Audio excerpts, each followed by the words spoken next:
Այս տարվա նոյեմբերի 1-ը քաղաքացիները բացառությամբ թոշակառուների պետք է լրացնեն հայտարարագիր, որի ժամկետը երկարաձգվել էր մինչև նոյեմբեր։ ԱԺՔ խմբակցության պատգամավոր Բաբկեր Թունյանը առաջարկում է փոխել գրանցված աշխատողների եկամուտների հայտարարագրման համար գործող կարգավորումները, որի համաձայն աշխատող բոլոր քաղաքացիները պետք է մինչև նոյեմբերի 1-ը էլեկտրոնային ստորագրությամբ մուտք գործեն եկամուտների հայտարարագրման համակարգը համապատասխան հարթակ եւ լրացնեն այն։ Տնտեսագետ Հրայր Կամենդատյանը Օրագիր Նյուզի հետ զրույցում նշեց, որ այս փոփոխությունների տակ թաքնված ծուղակ է տեսնում։ Իհարկե սա կա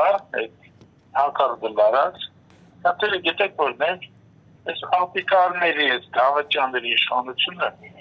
սոցիալական բնագավառում բարդապես քաղաքացիներ ուզում է ֆինանսական ստրկության տակ։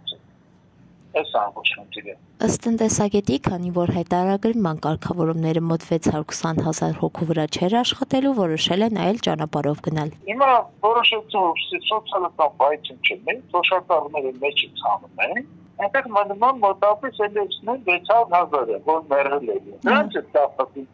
կապված ինչ են անել։ Դրանց է կապված մոտավոր առաջին իրենց ընդհանուր տարածված ինֆորմացիա, դրանք փորձել են հիմա միասնական 630,000 հոգու չկարողացան փոտրել։